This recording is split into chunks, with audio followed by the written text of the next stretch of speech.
लाहिड़ी महाशय का चमत्कारिक तस्वीर। योगी कथा अमृत से मैंने इस घटना को लिया है जिसमें लाहिड़ी महाशय के तस्वीर के बारे में आश्चर्यजनक बातें बताई गई है। पिताजी लाहिड़ी महाशय से अविनाश बाबू के माध्यम से मिले थे। अविनाश बाबू बंगाल नागपुर रेलवे के एक कर्मचारी थे।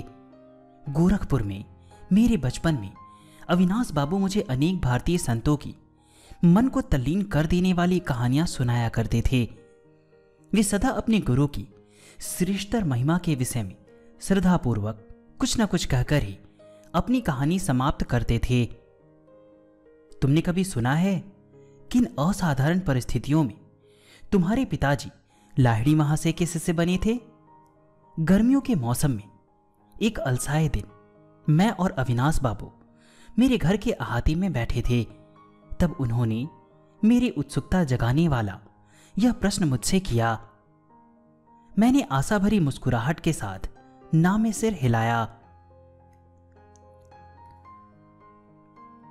तुम्हारे जन्म से कई वर्ष पहले मैंने अपने वरिष्ठ अधिकारी अर्थात तुम्हारे पिताजी से अपने गुरु का दर्शन करने बनारस जाने के लिए 1 सप्ताह की छुट्टी देने की याचना की, पर तुम्हारे पिताजी ने मेरी इच्छा का उपहास किया। उन्होंने कहा, क्या तुम धार्मिक कट्टरवादी बनना चाहते हो? यदि जीवन में आगे बढ़ना चाहते हो तो अपने काम पर ध्यान दो। झाड़ियों में से गुजरती एक पगडंडी से उस दिन उदास मन लिए मैं घर जा रहा था कि पालकी पर सवार तुम्हारे पिताजी से मेरी मुलाकात हो गई। उन्होंने पालकी और नौकरों को विदा कर दिया और मेरे साथ चलने लगे। मुझे सांत्वना देने के लिए वे सांसारिक सफलता के लिए प्रयास करने के लाभ मुझे समझाने लगे, पर मैं उनकी बातें बेमन होकर सुन रहा था। मेरा हृदय बार बार यही पुकार रहा था, लाहिड़ी महाशय, मैं आपके दर्शन के बिना जी नहीं सकता। हम लोग चलते चलते एक सुनसान मैदान के किनारे पहुंच गए जहां संध्याकालीन सूर्य की किरणें लहराती ऊंची जंगली घास पर चमक रही थी। हम लोग उस मनोरम दृश्य को देखने के लिए रुक गए। वहां उस मैदान में हमसे कुछ ही गज की दूरी पर मेरे महान गुरु अकस्मात प्रकट हो गए। उनका स्वर वातावरण में गूंज उठा, भगवती, तुम अपने कर्मचारी के प्रति अत्यंत कठोर हो। इसके साथ ही वे जिस रहस्यमय ढंग से प्रकट हुए थे उसी रहस्यमय ढंग से अंतर्धान हो गए। मैं जमीन पर घुटने टेक कर लाहिड़ी महाशय, लाहिड़ी महाशय पुकार रहा था। कुछ क्षणों के लिए तुम्हारे पिताजी स्तंभित हो गए। अविनाश, मैं न केवल तुम्हें छुट्टी दे रहा हूं बल्कि वाराणसी जाने के लिए मैं स्वयं भी छुट्टी ले रहा हूं। तुम्हारी सहायता करने के लिए जब चाहे अपनी इच्छा के अनुसार प्रकट होने की शक्ति रखने वाले इन महान लाहिड़ी महाशय के दर्शन मुझे करने ही होंगे। मैं अपनी पत्नी को भी साथ लूंगा और इन महान गुरु से प्रार्थना करूंगा कि वे हमें अपनी आध्यात्मिक पथ में दीक्षित करे। क्या तुम हम दोनों को उनके पास ले चलोगे? अवश्य। अपनी प्रार्थना के इस चमत्कारपूर्ण उत्तर को पाकर और घटनाओं के इतने शीघ्र अनुकूल मोड़ लेने पर मेरा मन आनंद से गदगद हो उठा। अगले दिन शाम को तुम्हारे माता पिता और मैं रेलगाड़ी से वाराणसी के लिए चल पड़े। अगले दिन हम लोग वहां पहुंचे तो कुछ दूर तक घोड़ा गाड़ी से गए और फिर तंग गलियों में से चलते हुए मेरे गुरु के घर पहुंचे। उनका घर आसानी से दिखाई नहीं पड़ता था। उनकी छोटी सी बैठक में प्रवेश करने पर वहां हमेशा की तरह पद्मासन में बैठे हुए गुरुदेव को हमने प्रणाम किया। उन्होंने अपनी हृदयवेदी आंखें झपकाई और उन्हें तुम्हारे पिताजी पर स्थिर कर दिया। भगवती, तुम अपने कर्मचारी के प्रति अत्यंत कठोर हो। 2 दिन पहले घास भरे मैदान में कहे हुए वही शब्द उन्होंने फिर से दोहराए। फिर उन्होंने आगे कहा, मुझे खुशी है कि तुमने अविनाश को आने की अनुमति दी। और साथ में तुम भी अपनी पत्नी को साथ लेकर यहां आ गए। तुम्हारे माता पिता को अत्यंत आनंद हुआ कि गुरुदेव ने उन्हें क्रिया योग की दीक्षा दी। उस पवित्र दर्शन के अविस्मरणीय दिन से ही तुम्हारे पिताजी और मैं गुरु भाई के रिश्ते से घनिष्ठ मित्र रहे हैं। लाहिड़ी महाशय ने तुम्हारे जन्म में विशेष रुचि दिखाई थी। तुम्हारा जीवन निश्चय ही स्वयं उनके जीवन के साथ जुड़ा रहेगा। गुरुदेव का आशीर्वाद कभी निष्फल नहीं होता। मेरे जन्म के थोड़े ही दिन बाद लाहिड़ी महाशय ने इस जगत से प्रस्थान कर लिया। पिताजी का जहां जहां भी स्थानांतरण होता था, वहां वहां लाहिड़ी महाशय की एक सुंदर अलंकृत फ्रेम में सजी हुई फोटो हमारे पूजा घर में देवताओं के चित्रों और मूर्तियों के साथ विराजमान रहती थी। लगभग रोज ही सुबह और शाम को मां और मैं उस पूजा वेदी के सामने ध्यान लगाकर बैठते थे और चंदन सिक्त पुष्प अर्पण करते थे। धूप और गुलगुल के साथ साथ अपनी संयुक्त भक्ति द्वारा हम उस ईश्वरत्व की पूजा करते थे जो लाहिड़ी महाशय में पूर्णतः अभिव्यक्त हुआ था। उनकी उस फोटो का मेरे जीवन पर जबरदस्त प्रभाव पड़ा। जैसे जैसे मैं बड़ा होता गया, वैसे वैसे मेरे मन में उस महान गुरु का विचार अधिक दृढ़ होता गया। ध्यान में प्रायः मैं देखता कि उनकी छवि उस छोटी से फ्रेम से बाहर आ गई है और जीवित रूप धारण कर मेरे सामने बैठ गई है। जब मैं उनके ज्योतिर्मय शरीर के चरणों का स्पर्श करने का प्रयास करता, तब वे बदलकर पुनः चित्र बन जाते। जब मैंने बाल्यावस्था से किशोरावस्था में प्रवेश किया, तो मैंने देखा कि फ्रेम में जकड़ी लाहिड़ी महाशय की छोटी सी छवि मेरे मन में जीवित ज्ञान प्रदायिनी उपस्थित बनकर विराजमान हो चुकी है।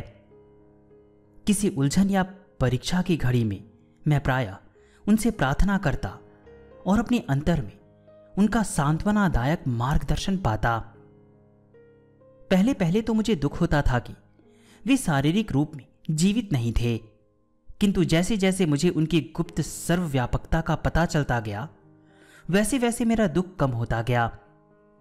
अपने उन शिष्यों को जो उनके दर्शन के लिए अति लालायित रहते थे, वे प्रायः लिखा करते थे, जब मैं सदा तुम्हारी दिव्य दृष्टि की पहुंच में हूं, तो मेरे अस्थि मांस को देखने के लिए आने की क्या आवश्यकता है।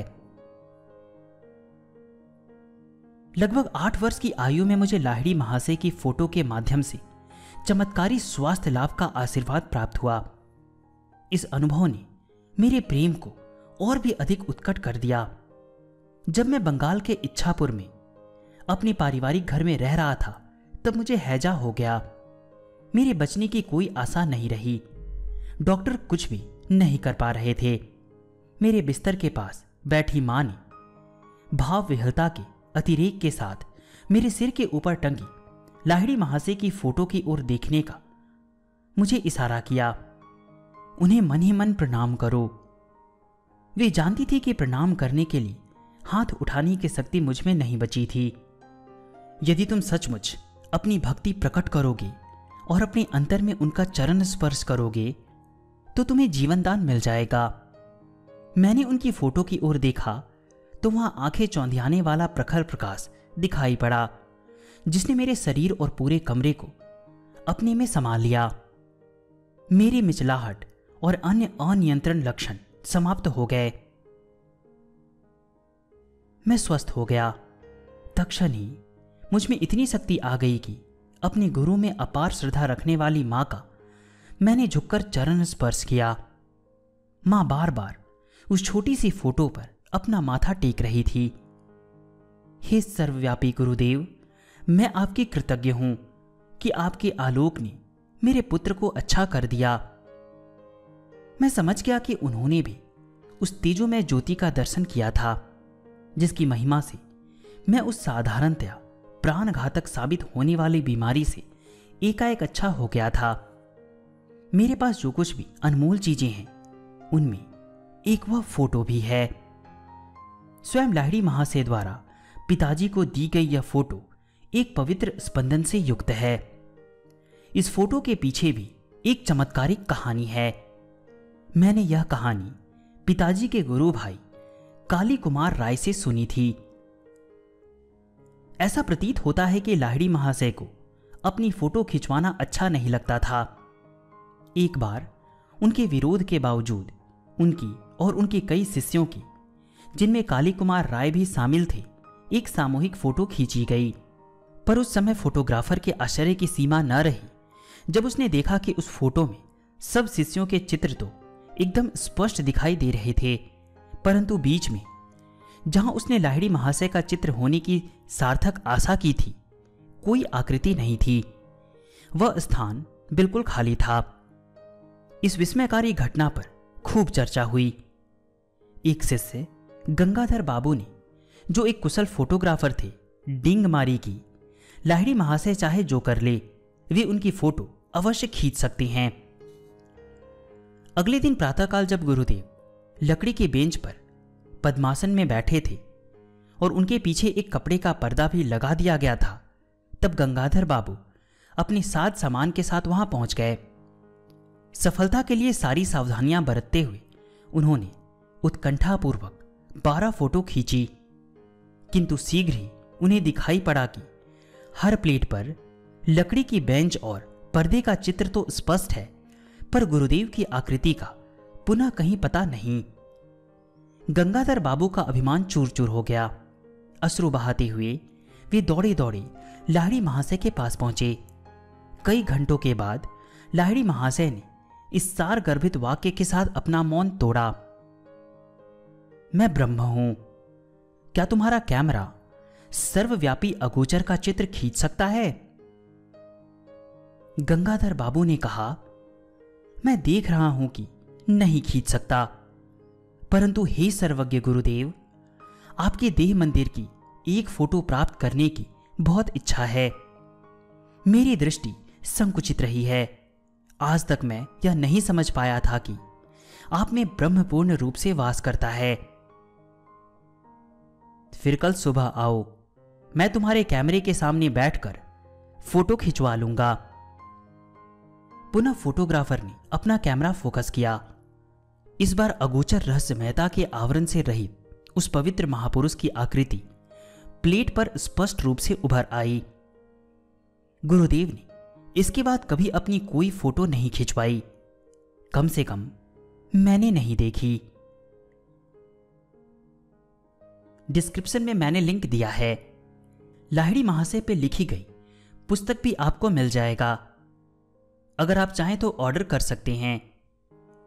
सांचे में ढली लाहिड़ी महाशय की मुखाकृति से कुछ पता नहीं चल पाता कि वे किस कुलवंश के थे। उनकी रहस्यमय मुस्कान में ईश्वर साक्षात्कार के आनंद की कुछ कुछ झलक दिखाई देती है। बाह्य जगत में नाम मात्र की रुचि का संकेत देती उनकी अर्धोन्मीलित आंखें आंतरिक परमानंद का संकेत करती हुई आधी बंद भी है। इस जगत की क्षुद्र प्रलोभनों से आलिप्त वे आध्यात्मिक सहायता के लिए अपने पास आने वाले जिज्ञासुओं की आध्यात्मिक समस्याओं के प्रति सतत पूर्ण जागरूक रहते थे। अगर आप हमें सहयोग देना चाहते हैं तो चैनल के ज्वाइन बटन पर क्लिक करके आप हमें सहयोग दे सकते हैं, या मैंने डिस्क्रिप्शन में भी लिंक दिया है, आप वहां से भी सहयोग कर सकते हैं। इस चैनल को अपना सहयोग और प्यार देने के लिए बहुत बहुत धन्यवाद।